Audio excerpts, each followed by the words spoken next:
Hai, apa kabar sesama pecinta film? Kembali lagi bertemu dengan Ara dan si boneka GGS. Ganteng-ganteng psikopat.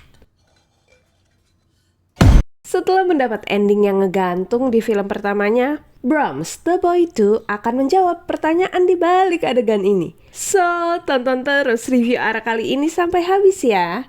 Seperti film pertamanya, Brahms, The Boy 2 kembali mengisahkan tentang sepasang suami istri yang memiliki satu orang anak laki-laki. Meski awalnya tampak baik-baik saja, semua berubah saat sang ayah yang sibuk ngelembur untuk kesekian kalinya tak kunjung hadir di rumah. Ya, mulai nih horornya. Lisa mencari Jude yang tidak ada di kamar. Tapi malah ada sosok misterius. Jude berusaha melarang sang ibu untuk menyalakan lampu. Tapi sayang, ibunya tidak menangkap maksud Jude. Jude bergegas menyalakan alarm, tapi ia juga harus menyaksikan Lisa yang akhirnya tumbang.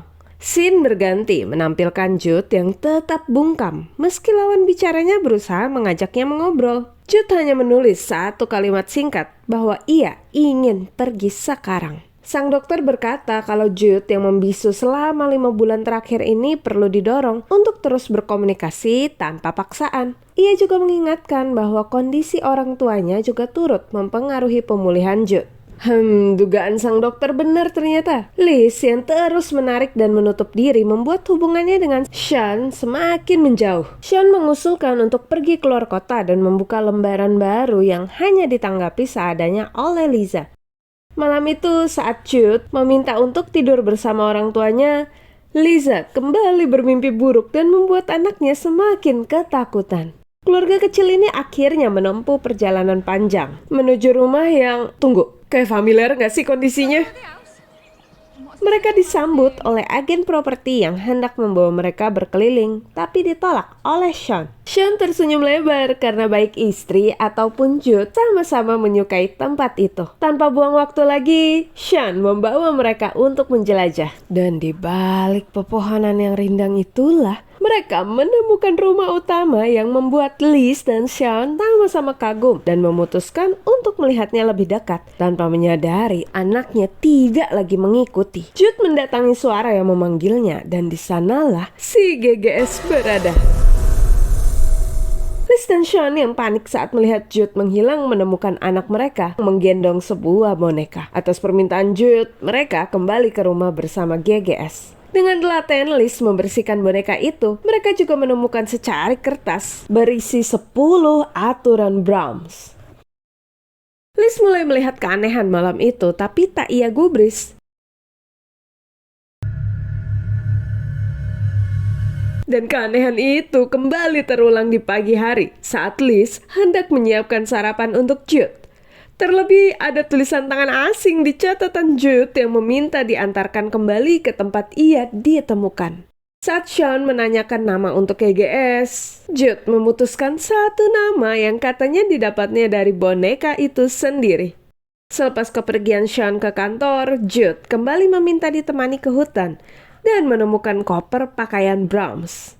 Mereka pun dikejutkan oleh Oz, seekor herder milik Joe, si tukang kebun. Joe memaksa mengantar Liz dan Sean kembali, dan akhirnya bertemu dengan Sean yang protes kepada Liz karena membawa pulang orang asing. Sementara Joe sendiri tampak tidak bisa melepaskan pandangannya dari Brahms. Liz mengungkapkan keinginannya untuk mengambil Brahms dari Jude karena merasa boneka itu menyeramkan. Di sini mereka sedikit berdebat karena Sean merasa masalahnya terletak pada Liz yang kerap menjadikan Jude sebagai alasan untuk menghindari pembahasan mengenai kondisinya sendiri.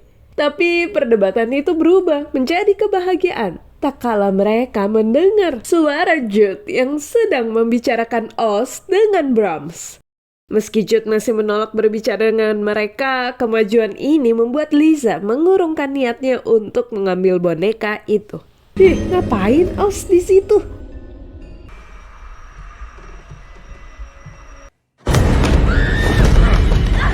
Malam itu Lisa kembali bermimpi buruk. Liz langsung mengecek Jude yang ternyata sedang tidur sambil diliatin Brahms. bocah kagak tidur ternyata. Saat sarapan keesokan harinya, Jude tampak semakin terobsesi dengan Brahms dan aturannya. Lebih parahnya lagi, beruang kesayangan Jude kini sudah tak berbentuk. Liz pun menghukum Jude saat anak itu dengan jujur mengatakan bahwa itu ulah Brahms. Liz juga dengan tegas berkata agar Brahms ditinggalkan di situ. Iya, salah nih kayaknya Brahms ditinggal di situ. Liz auto marahin anaknya karena mengira kalau Jude yang menyalakan TV. Weh, ngapain coba pakai acara ngagetin Brahms segala? Liz kembali melanjutkan bacaannya, tapi Brahms malah menghilang. Liz menghampiri kamar Jude, tapi kamar itu terkunci. Jude ternyata lagi ngambil minum. Dan saat pintu itu dapat dibuka, tampaklah Brahms sedang duduk di sana menatap dirinya. Dibimbing sang ayah, Jude meminta maaf pada ibunya dan setelah anak itu pergi, Lisa menceritakan hal yang ia alami tadi pada Sean. Namun Sean meyakinkan sang istri bahwa Liz hanya butuh tidur. Psikiaternya meminta agar Sean dan Liz bersabar atas sikap Jude dan mengirimkan link terkait trauma masa kecil. Alih-alih membaca tautan tersebut, Liz malah mencari tahu perihal boneka antik. Lalu Joe datang dan mengajak Jude dan Brahms mengobrol. Joe ternyata mencari Oz yang hilang dan Liz yang masih parno langsung membawa Brahms serta Jude kembali ke dalam. Liz yang masih penasaran mengendap-endap dan mencari nomor cetak boneka antik pada telapak tangan dan kaki Brahms. Tapi nggak cuma nomor loh yang didapat Liz. Ia juga mendapat kejutan yang membuatnya histeris dan membangunkan suami serta anaknya. Lisa kini mendapati gambar mengerikan serta sikap Jude yang semakin berubah. Saat makan malam, Jude menuntut piring untuk Brahms, tapi Liz bersikeras tidak mau menyediakannya. Saat Sean berkata bahwa saudara mereka akan datang, Jude kembali mengingatkan peraturan Brahms. Liz menegaskan bahwa orang tualah yang membuat peraturan, bukan boneka. Tapi Jude malah menolak makan.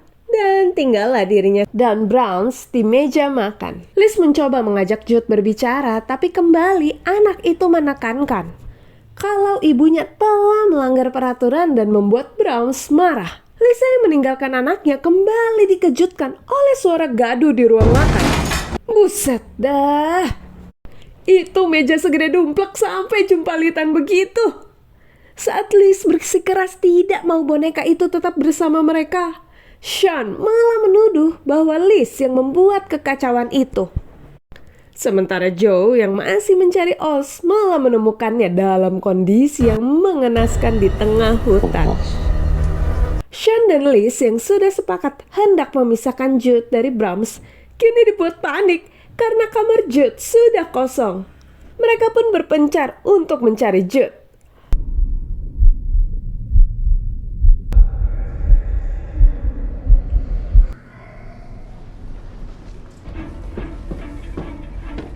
Liz segera mengikuti suara yang terdengar dari balik dinding karena mengira itu adalah Jude. Alih-alih Jude, ia malah menemukan Brahms, si boneka di tempat itu.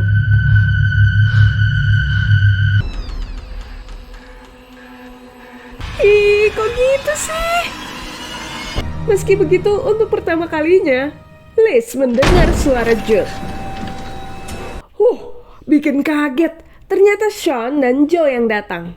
Joe pun menuturkan sejarah kelam dari keluarga Hillshire dan putra mereka Brahms. Melalui sesi terapi online, Jude akhirnya berbicara secara langsung dan menceritakan tentang Brahms serta amarah boneka itu karena Sean dan Liz hendak memisahkan mereka. Dari hasil pembicaraan dengan Jude, sang dokter meminta mereka untuk segera membawa anak itu ke klinik karena bisa jadi hal ini lebih serius dari yang mereka duga. Sang dokter juga meminta agar pengawasan terhadap Jude diperketat. Dan tibalah hari di mana saudara mereka berkunjung. Saudara Sean mengusulkan agar anak-anak bermain di luar, membuat Liz semakin gelisah, namun terpaksa menyetujui usulan itu sambil terus mengawasi dari rumah. Saat Sophie bersikap baik dan memuji boneka Jude, Will, kakaknya, malah bersikap kasar dan terus-menerus mengatai Jude serta Brahms gila. Anak itu juga tak berhenti mengganggu Jude serta adiknya sendiri. Perselisihan di antara Jude dan Will semakin memanas dan berujung pada insiden mengerikan.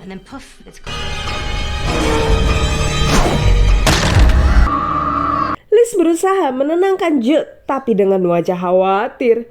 Jude berkata bahwa Brahms akan membunuh Liz dan Sean kalau ia menolak tinggal bersama boneka itu. Ia juga merasa kalau Brahms semakin kuat dan berada di luar kendalinya. Liz berusaha menghubungi sang dokter namun tidak berhasil. Ia malah menemukan fakta mencengangkan di balik boneka antik Brahms, di mana banyak pemilik sebelumnya menemui ajal yang mengerikan. Sedangkan Sean yang ikut mengantar Will ke rumah sakit mendapati bahwa Joe merupakan pemilik manor setelah keluarga Hillshire tiada. Waduh, kemana lagi si Brahms? Wah, Jude juga hilang. Joe tahu-tahu nongol dan menahan Liz di situ. Joe berkata bahwa saat ia menemukan boneka itu, Brahms hancur berkeping-keping dan merintih kepadanya. Brahms juga lah yang menyuruhnya dikubur hari itu karena tahu Jude akan menemukannya. Dan kini Brahms dan Jude akan bersatu di manor. Liz nekat menyiram wajah Joe dengan lilin cair yang panas untuk merebut senjata pria itu dan segera menuju manor. Kembali ia mendengar suara yang menuntunnya memasuki basement. Duh, deg-degan juga ya.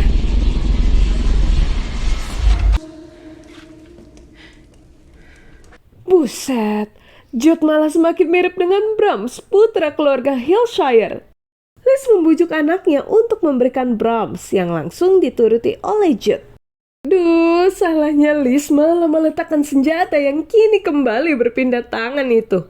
Tanpa mereka sadari, Sean mengendap-endap dan langsung menghancurkan kepala Brahms. Seketika Jude tampak kembali menjadi dirinya sendiri. Tapi Joe yang baru tiba di tempat itu dengan ketakutan meracau bahwa ini semua tidak akan berakhir. Iya, ada yang tiba-tiba duduk. Tidur aja deh sono. Ya, si Brahms nolak meninggoy. Malahan membuat Joe menemui ajalnya.